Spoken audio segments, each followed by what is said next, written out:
আমার হাতে আছে পুরাণ সংগ্রহ মার্কেন্ডেয় পুরাণ, দেখতে পাচ্ছেন? ঠিক আছে, পুরাণ সংগ্রহ মার্কেন্ডেয় পুরাণ। এবার বলি, এই পুরাণ, এটা বাংলা ভার্সন বা বাংলায় পুরাণ, এটা বাংলা ভার্সন। এটাও দেখুন আপনারা, মার্কেন্ডেয় পুরাণ প্রথম খণ্ড। আচ্ছা, লেখক হচ্ছে প্রধান সম্পাদক ডক্টর গৌরীনাথ শাস্ত্রী, সম্পাদক ডক্টর অশোক চট্টোপাধ্যায়, ভাষান্তর ডক্টর শুভ্রানীল শীল, পরিশিষ্ট ডক্টর উদয়চন্দ্র বন্দ্যোপাধ্যায়।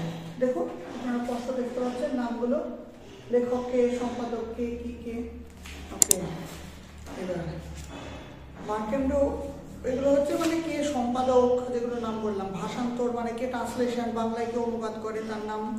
এই যে দেখালাম ডক্টর শুভ্রাশীল। পরিশিষ্ট মানে যে সব কিছু করে, কমপ্লিটেশন, উদয় বন্দ্যোপাধ্যায়। আচ্ছা, এবার এটা হচ্ছে কি পাবলিশার সেটা বলে দিই, নবপত্র প্রকাশন, কলকাতা 73। নবপত্র পাবলিশার্স, কলকাতা 73, প্রকাশন মানে পাবলিশার্স, নবপত্র প্রকাশন, কলকাতা 73। আচ্ছা, এবার আপনারা বলবেন এই বইটা আমি হঠাৎ এনেছি কেন, দেখাচ্ছি কেন? ব্যাপারটা হচ্ছে এই যে যারা বলে, যারা জাতিবাদে বিশ্বাসী, তারা বলে না এসব পুরাণ টুরানে বেঁধে ফেটে, এসব জাতিবাদে কিছু বিশ্বাসী যারা বলে যে পুরাণ বেঁধে ফেটে জাতপাত লেখা নেই, এই নেই ওই নেই, আজ তাদেরকেই আমি যোগ্য জবাব দিতে চাই এবং দেখিয়ে দিতে চাই যে কতটা জাতপাতের ভয়ঙ্কর বিভৎসতা হিন্দু ধর্মের বেশ কিছু গ্রন্থে লেখা আছে। যেমন তারই একটা উদাহরণ এই মার্কেন্ডেয় পুরাণ। এবার আমি এখানে বলতে চাই যে মার্কেন্ডেয় পুরাণটা আসলে কি, এর একটা ব্যাকগ্রাউন্ড শর্ট করে বলে দিই। মার্কেন্ডেয় পুরাণ হচ্ছে, মার্কেন্ডেয় বলে একজন বালক ছিল, তার কাছে শিবের আশীর্বাদ ছিল যে সে অমর বা স্বেচ্ছা মৃত্যু, এরকম সামথিং। এবং কিন্তু যমরাজের কাছে তার মৃত্যু লেখা ছিল বালক বয়সে। তাই বালক বয়সে যমরাজ তাকে নিতে আসে, নিয়ে যেতে চাই, কিন্তু সে শিব ভক্ত হওয়ায় ওম নমঃ শিবায় জপ করে, শিবের সামনে সাধনা করে, যার ফলে মার্কণ্ডেয়কে যমরাজ, যেহেতু শিব হিন্দু ধর্মের সব থেকে শক্তিশালী দেবতা, তাই যমরাজ কিছুতেই মার্কণ্ডেয়র প্রাণ নিতে পারে না, দূতের মাধ্যমেও না, সরাসরিও না। এবং তখন শিব এবং যমরাজের মধ্যে একটা যুদ্ধ হয় এবং সেই যুদ্ধে শিব জিতে যায়, যমরাজকে ধ্বংস করে, পরে আবার যমরাজ পুনরুদ্ধারিত হয়। এটাই মার্কেন্ডেয় পুরাণ। এবং দীর্ঘায়ু পায়, অমরত্ব পায় মার্কেন্ড, কি ইচ্ছা মৃত্যু ধারণ করেছিল, কি অমরত্ব পেয়েছিল, এরকম। তো এটা হলো কাহানি। কিন্তু এই মার্কেন্ডেয় পুরাণে এই কাহানি ছাড়াও আরো অনেক কিছু লেখা আছে, যেগুলো একটা সমাজে, একটি সুষ্ঠু সমাজে গ্রাহ্য করা যায় না। যেমন এই মার্কেন্ডেয় পুরাণের ৫ম অধ্যায়, পৃষ্ঠা নাম্বার ৪৪। এই যে বইটা আমি দেখালাম আপনাদের, যে বইটা দেখালাম বললাম, সেই বইটাই আমার হাতে আছে। সেই বইটার পৃষ্ঠা নাম্বার হচ্ছে ৪৪, পৃষ্ঠা নাম্বার ৪৪, ৫ম অধ্যায়।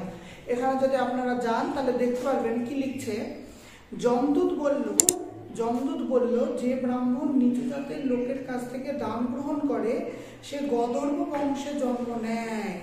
তাহলে যমদূত মানে যমরাজের যে দূত, সে কি বলছে, যে ব্রাহ্মণ, কোন একটা ব্রাহ্মণ জাতির মানুষ, সে যদি নিচু জাতির কাছ থেকে দান গ্রহণ করে, মানে নিচু জাতি কিছু দান করলে সেই দান যদি নেয়, সে গধর্ব বংশে জন্ম নেয়, মানে গাধার বংশে জন্ম নেয়।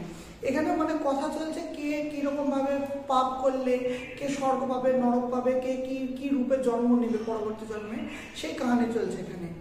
তাহলে এটা বলছি, এটা কোনোভাবে একটা সুষ্ঠু সমাজে মান্যতা হতে পারে না এই কথাটা। এবং নিচু জাতির লোকেরা পুজো করলে নরক থেকে মুক্তি পেয়ে পোকা হয়ে জন্মগ্রহণ করে। এটাও কতটা, এই কথাগুলো কতটা জাতিমূলক, বিদ্বেষমূলক কথা। এখানে বলছে যে নিচু জাতির লোকেরা যদি পুজো করে তাহলে নরকের যন্ত্রণা পায় না, কিন্তু পোকা হয়ে জন্মে, আবার যন্ত্রণা সহ্য করে, মানে পোকা হয়ে জন্মায়। মানে তাদেরকে অপমান করছে যে নিচু জাতির লোক যদি পুজো করে তাহলে এরকমের অবস্থা হবে। এরকম একাধিক জিনিস লেখা আছে। যেমন এর পরের পৃষ্ঠায়, একই ৫ম অধ্যায়ের পরের পৃষ্ঠা নাম্বার ৪৫-এর এক জায়গায় লিখছে, শূদ্রেরা ব্রাহ্মণ মেয়েকে বিয়ে করলে পোকা হয়ে জন্মায়। মানে কোনো শূদ্র মেয়ে যদি কোনো শূদ্র যদি ব্রাহ্মণ ঘরের মেয়েকে বিয়ে করে, তাহলে সেই শূদ্র পোকা বা চান্ডাল হয়ে জন্মায়, সেই শূদ্র পোকা হয়ে জন্মায়। এক সেকেন্ড আমি ক্লিয়ার করে দিচ্ছি ব্যাপারটা। শূদ্রেরা ব্রাহ্মণ মেয়েকে বিয়ে করলে পোকা হয়ে জন্মায়, অর্থাৎ শূদ্র ঘরের ছেলে যদি ব্রাহ্মণ মেয়েকে বিয়ে করে তাহলে সে পোকা হয়ে জন্মায়। আবার কি বলছে, এবং তার গর্ভে সন্তান ধারণ করলে কাঠের ভেতরকার পোকা, এবং সেই দম্পতি যদি এবার সন্তান হয়, যে সুদূর ঘরের ছেলে ব্রাহ্মণ ঘরের মেয়ে, তাহলে তারা পরজন্মে কাঠের ভেতরকার পোকা, শূকর পোকা বা চান্ডাল হয়ে জন্মায়।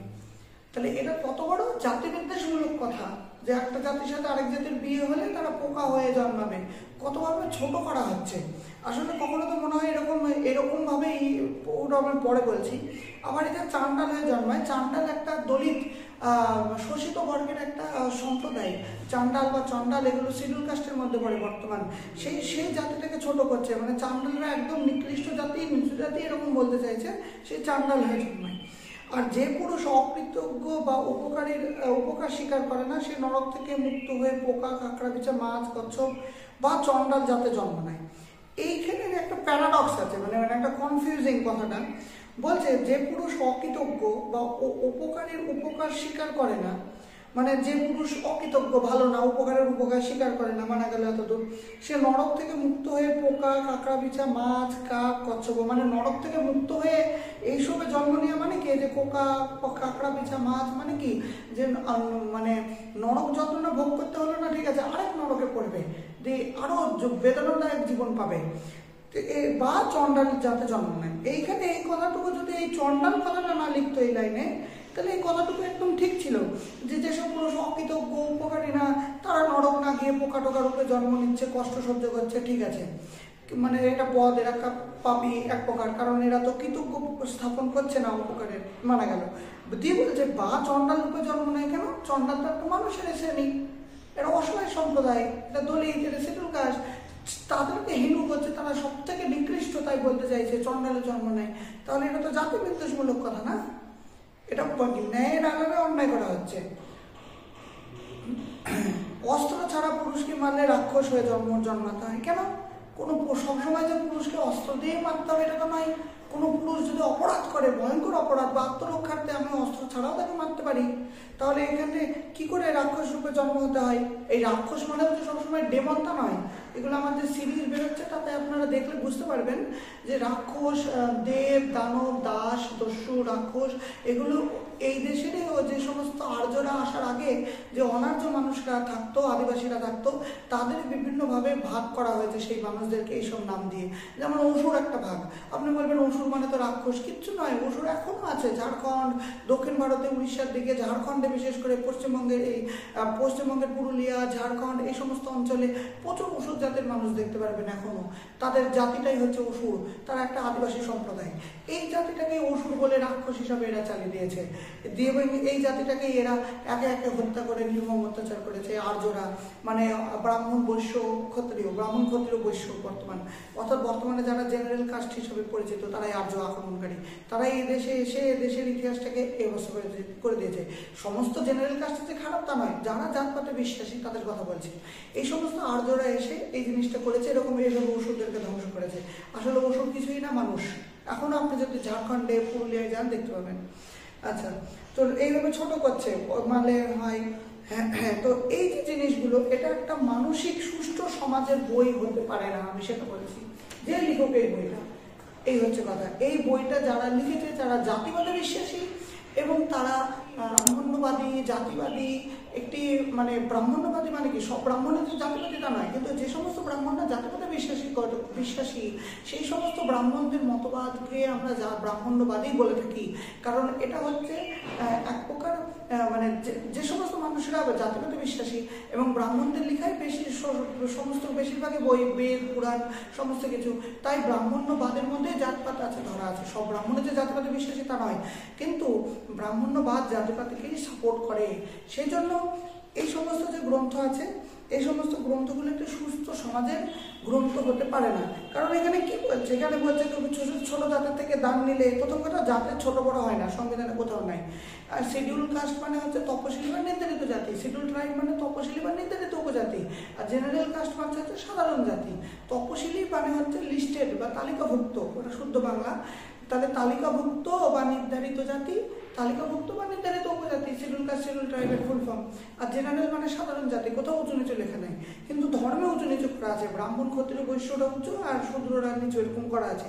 সেই হিসেবে এখানে কি বলছে, নিচু জাতের থেকে দান নিলে সে পোকা হয়ে জন্ম, গাধা হয়ে জন্ম নেয়, তাহলে কতভাবে ছোট করছে।